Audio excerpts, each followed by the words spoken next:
Hello everyone, welcome back to conceptual classes. राज्य स्वास्थ्य समिति बिहार के द्वारा सीएचओ यानी कि कम्युनिटी हेल्थ ऑफिसर सीएचओ का जो वैकेंसी बार बार कैंसिल हो जा रहा था।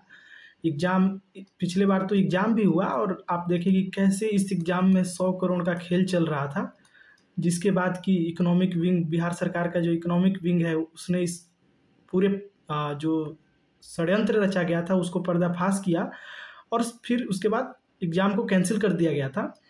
तो वापस से सीएचओ का जो है नोटिफिकेशन जारी कर दिया गया है और वैकेंसी टोटल कितनी है तो 4500 सीट्स हैं, कुल पद 4500 है। काफ़ी बड़ी वैकेंसी है। आप देखेंगे इसमें जीएनएम, बीएससी नर्सिंग, जीएनएम वालों के लिए थोड़ा सा दिक्कत है, उनको सीसीएच चाहिए होगा, प्लस बीएससी नर्सिंग और पोस्ट बीएससी के स्टूडेंट एलिजिबल होंगे। ठीक है, तो ये एक बहुत ही बड़ी वैकेंसी है जो हेल्थ एंड वेलनेस सेंटर, जो अलग अलग राज्य के अलग अलग HWC हैं, वहाँ सब ये जो है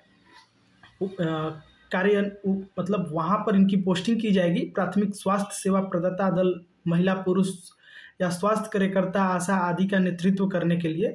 ठीक है, तो चलिए स्टार्ट करते हैं और देखते हैं कि इसमें जो है शैक्षणिक योग्यता क्या चाहिए और बाकी जो एलिजिबिलिटी क्राइटेरिया होता है उसको भी डिस्कस कर लेते हैं।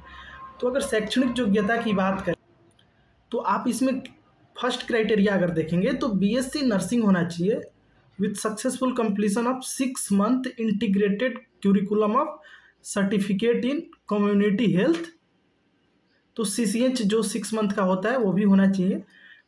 ठीक है, या फिर अगर आप पोस्ट बीएससी करते हैं और उसके बाद अगर आपके पास 6 मंथ का जो इंटीग्रेटेड कोर्स में ही ऑलरेडी इंक्लूडेड होता है सीसीएच का, तो आपके पास सीसीएच का सर्टिफिकेट होना चाहिए, आप भी एलिजिबल हो जाएंगे। ठीक है, उसके बाद अगर आप जीएनएम करते हैं, जीएनएम, तो आपके पास भी अगर सीसीएच का सर्टिफिकेट है तो आप एलिजिबल हैं। हालांकि अब ये सीसीएच का सर्टिफिकेट नहीं मिलता है जीएनएम कोर्स के साथ, तो बस यहाँ एक ये जो थर्ड है लिखा हुआ जीएनएम के लिए वो बेकार ही है, कोई सेंस नहीं है इस बात का। ठीक है, इसके बाद आप देखेंगे कि जो भी इंस्टीट्यूट यूनिवर्सिटी होगा जिससे आप बीएससी, पोस्ट बीएससी या जीएनएम किए होंगे, वो आईएनसी अप्रूव्ड होना चाहिए या फिर हेल्थ डिपार्टमेंट, राज्य सरकार के हेल्थ डिपार्टमेंट के द्वारा अप्रूव्ड होना चाहिए। ठीक है, या कोई स्टेट नर्सिंग काउंसिल से भी रजिस्टर होगा तो चलेगा। ठीक है, और candidate should be registered with Indian nursing council / any state nursing council, वही बात है। ठीक है, तो ये चीज़ें हो गई। उसके बाद आप देखेंगे कि candidates who are not registered with BNRC, अगर कोई कैंडिडेट बीएनआरसी के साथ रजिस्टर्ड नहीं है लेकिन किसी दूसरे राज्य से जिन्होंने भी कोर्स किया है, will submit an affidavit and non judicial stamp of 100 रुपया, यानी कि वो लोग भी एलिजिबल हैं। बीएनआरसी से अगर आपका रजिस्ट्रेशन नहीं भी हुआ है और आप दूसरे राज्य में कंप्लीट कर चुके हैं तो भी आप एलिजिबल हैं। आपको करना क्या होगा, आपको जो है 100 रुपया का एक स्टम्प पेपर सबमिट करना पड़ेगा, नॉन जुडिशियल स्टम्प पेपर, जिसमें कि आपका जो है available registration number other than जो बिहार का है वो सबमिट करना होगा। ठीक है, और उसके बाद 90 दिन के अंदर, ज्वाइनिंग के 90 दिन के अंदर आपको बीएनआरसी रजिस्ट्रेशन सर्टिफिकेट जारी करना होगा, यानी कि देना होगा। तो ये रिलैक्सेशन दिया गया है छात्रों को, काफ़ी बढ़िया बात है ये।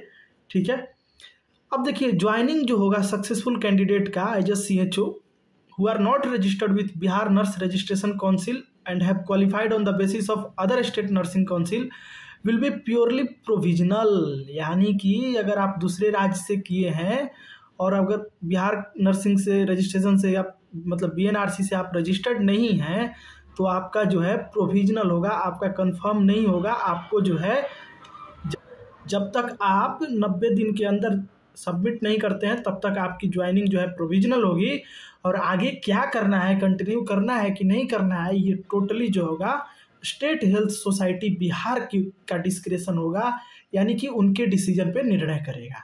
ठीक है, जो भी सक्सेसफुल होंगे उनको जो है 18 मंथ के एक बॉन्ड पीरियड साइन करना पड़ेगा डेट ऑफ अपॉइंटमेंट से, और अगर आप कहीं बीच में छोड़ देते हैं तो आपके 6 मंथ का जो सैलरी है उसके बराबर सैलरी जो है आपको देना होगा, यानी कि 2,40,000 रुपया आपको पे करना होगा अगर आप ज्वाइनिंग के 18 मंथ से पहले छोड़ते हैं तब। यानी कि 1.5 साल आपको रहना ही रहना है इस वैकेंसी में, मतलब एज ए CHO आपको रहना ही पड़ेगा। अदरवाइज अगर आप छोड़ना चाहते हैं तो आपको 2,40,000 रुपये का जो है स्टार्टिंग में ही, जहाँ तक मेरे को लग रहा है कि स्टार्टिंग में ही एक ब्लैंक चेक ले लिया जाता है, ठीक है। तो ये चीज़ें होती है, इसको श्योरिटी बॉन्ड बोलते हैं। श्योरिटी बॉन्ड लिया जाता है, कोई बड़ी बात नहीं है। कॉर्पोरेट में भी बहुत सारी कंपनियां ये सब लागू करती हैं, ठीक है। तो ये चीज़ें हो गई। अब जॉब अपॉर्चुनिटी की बात करें तो आपको जो है HWC में CHO के तौर पे पोस्ट किया जाएगा to lead the primary care provider team consisting of female health worker. यानी कि आपका जो काम होगा मुख्य रूप से क्या होगा, ANM, उसके बाद MWP जो मेल हेल्थ वर्कर होते हैं, और आशा, इनको लीड करना होगा, ठीक है। तो ये आपका प्राइमरी रोल होगा।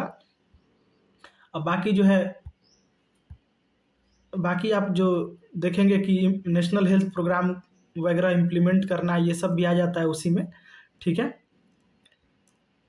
मानदेय की बात किया जाए जो कि सबसे इम्पोर्टेंट होता है किसी भी जॉब में, अगर आप देखें तो 40,000 रुपया आपकी मानदेय होगी, जिसमें कि 32,000 जो है आपका फिक्स्ड रहेगा और जो शेष 8,000 है वो परफॉर्मेंस लिंक्ड पेमेंट होगा। परफॉर्मेंस के रूप में आपको अलग अलग इंडिकेटर के अकॉर्डिंग दिया जाएगा, ठीक है। कट ऑफ डेट जो है इसका थोड़ा सा कन्फ्लिक्टिंग है कि अगर आप मई में एग्जाम ले रहे हैं तो कट ऑफ डेट आपको 1 मई रखना चाहिए था, तो लेकिन यहाँ कट ऑफ डेट जो है 1 अप्रैल रखा गया है। तो चलिए देखा जाएगा इसको, हालांकि इसको मई करना चाहिए क्योंकि बहुत सारा बैचेज जो होगा ना वो अभी अभी पास हो रहा होगा, तो वो लोग इनएलिजिबल हो जाएंगे इस केस में, ठीक है। आयु सीमा की बात किया जाए तो 21 वर्ष जो है आपका न्यूनतम आयु होना चाहिए, और कोटिवार अधिकतम उम्र सीमा दिया गया है। अनारक्षित वर्ग से है तो आपका 37 वर्ष, पिछड़ा वर्ग से है तो 40 वर्ष, EWS से है 40 वर्ष, अनुसूचित जाति जनजाति के पुरुष और महिलाओं के लिए 42 वर्ष, ठीक है। ये हो गया। उसके बाद आप लोग एक काम और कीजिएगा, जो लोग भी रिजर्वेशन की फ़ायदा उठाते हैं या रिजर्वेशन के अंदर आते हैं, वो अपना सर्टिफिकेट जो है, न्यू सर्टिफिकेट बना लीजिएगा। जैसे OBC NCL हो गया या फिर EWS कैटेगरी वाले हो गए, तो आप जो है अपना सर्टिफिकेट रिन्यू करा लीजिएगा।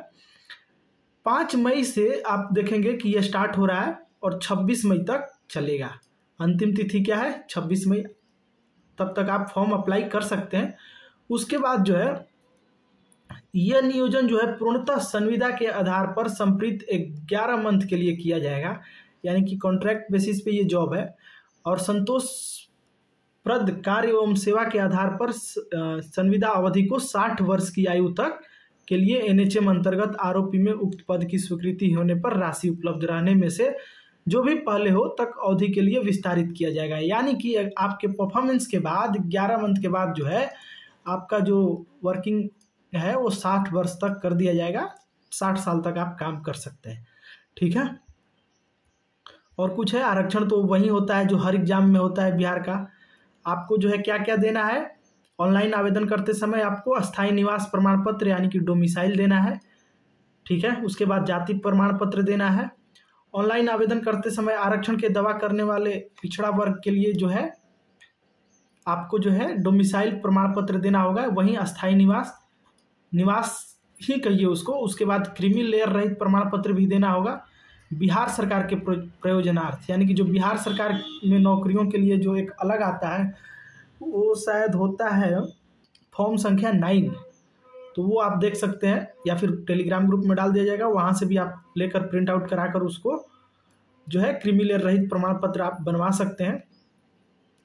तो ये चीज़ें हैं। EWS के लिए भी सेम चीज़ बोला गया है, ठीक है। शपथ पत्र, अच्छा ये रहा, ये जो होता है 8B फॉर्म होता है, तो ये आप अनिवार्य है देना, ये आप दे सकते हैं। आवेदन शुल्क की बात किया जाए तो सामान्य वर्ग, पिछड़ा वर्ग, अत्यंत पिछड़ा वर्ग, आर्थिक रूप से कमजोर वर्ग के लिए 500 रुपया देना है, ठीक है। अनुसूचित जाति जनजाति और बिहार राज्य के जो अस्थायी निवासी हैं उनको 125 रुपया, आरक्षित और अनारक्षित वर्ग की महिलाएं, यानी किसी वर्ग से महिलाएं हैं, अगर बिहार राज्य की हैं तो उनको जो है 125 रुपया देना होगा। राज्य के बाहर के किसी भी उम्मीदवार, महिला या पुरुष को 500 रुपया। दिव्यांग अभ्यर्थी जो 40% से ज़्यादा दिव्यांग है उनको 125 रुपया देना होगा। ठीक है, तो ये चीज़ें हो गई। अब देखिए पेपर कैसे होगा, चयन का आधार क्या होगा। तो इसमें 100 मार्क्स का क्वेश्चन रहेगा, जिसमें आप देखेंगे कि 20 जनरल नॉलेज से क्वेश्चन होगा, 20 जो है नॉलेज एप्लीकेशन से, रीजनिंग से, न्यूमेरिकल एबिलिटी से 20 क्वेश्चन और 20 क्वेश्चन टेक्निकल एबिलिटी से।